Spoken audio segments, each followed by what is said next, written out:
दोस्तों सुनो कहानी में एक बार फिर आपका स्वागत है। आज एक छोटी सी कहानी हम फिर लेके आए हैं जिससे शायद हम सब कुछ सीखेंगे।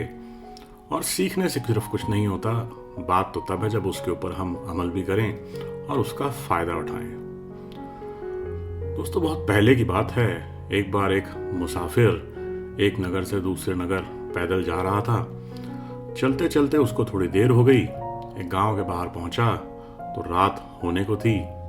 वो कहीं रुकने का सहारा ढूंढने लगा।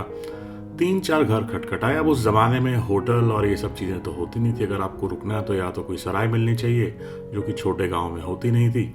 किसी ना किसी के घर में आश्रय मांगना पड़ता था और लोग दे भी देते थे। आजकल जैसा जमाना नहीं था कि किसी पर भरोसा ना कर सके। तो 3-4 घरों का दरवाजा खड़काने के बाद उसने जब एक दरवाजा खड़काया तो एक बुजुर्ग इंसान ने दरवाजा खोला और पूछा, हाँ भाई क्या बात है।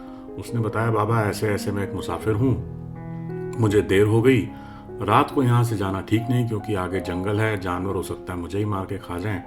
अगर रात को आश्रय मिल जाता तो बड़ी कृपा होती।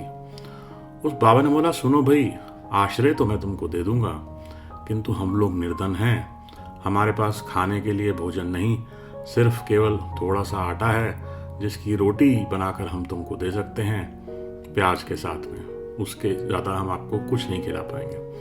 उस व्यक्ति ने बोला, बाबा आप चिंता ना करें। उसने अपनी पोटली दिखाई जिसके अंदर दाल थी उसके पास में। उसने बोला, मेरे पास सूखी दाल है, पानी और तेल नमक तो आपके पास होगा, तो ये दाल बना दीजिए, आप भी दाल रोटी खाइए और मैं भी मज़े से दाल रोटी खाता हूँ। बुजुर्ग इंसान के चेहरे पे भी हल्की सी मुस्कान आई। उन्होंने कहा, आओ तुम्हारा स्वागत है।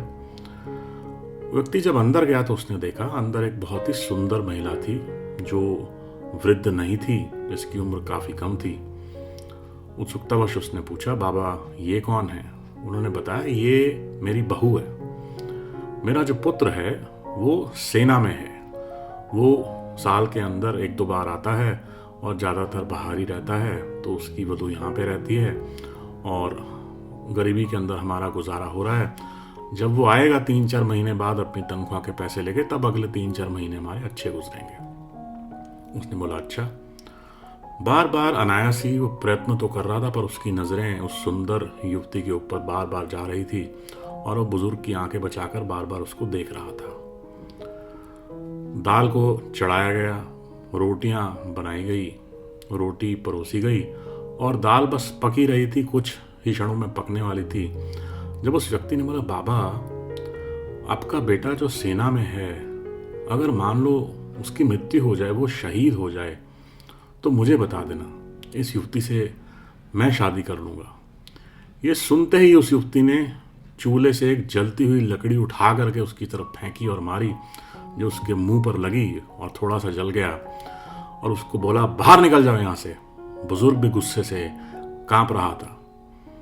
तो उस व्यक्ति ने सोचा, यार ये तो गलत काम हो गया, मुझे तो खाना भी नहीं मिलेगा, आगे अब मैं क्या करूँगा। पर वो बहुत ही लालची किस्म का इंसान था, बदतमीज तो वो था ही। उसने बोला, फिर मेरी दाल वापस कर दो। उन्होंने बोला, पोटली आगे करो, और उन्होंने वो गरम गरम दाल पानी वाली उसकी पोटली में पलट दी। वो उनके घर से निकला और वो पोटली पकड़ के आगे चल पड़ा, सोचते हुए, अरे बेवकूफ़, ये तूने क्या बोल दिया। रात को सोने की जगह भी गई और खाना भी गया। वो थोड़ी आगे गया, कुछ और व्यक्ति जा रहे थे। उन्होंने बोला, अरे भैया देखो देखो, ये तुम्हारी पोटली से क्या टपक रहा है। उसने बोला, कुछ नहीं। आगे फिर कुछ और लोग मिले, अरे भैया पोटली से क्या टपक रहा है। उसने बोला, कुछ नहीं। फिर बड़े सारे लोगों ने उसको घेर के पूछा, भाई साहब ये टपक क्या रहा है आपकी पोटली में से। तो उसने बोला, भैया ये मेरी जबान का रस टपक रहा है। आप लोग समझे क्या संदेश है इस कहानी में। ये जो हमारी छोटी सी जबान है जो हमारे मुंह में रहती है, ये किसी भी शस्त्र से ज्यादा खतरनाक है। तो अपने मुंह से शब्द निकालने से पहले 10 बार सोचिए कि वो शब्द उचित हैं या नहीं हैं। क्योंकि कहते हैं ना, जो घाव बोली से बनता है वो गोली के घाव से भी ज़्यादा गहरा होता है, मिटता नहीं है।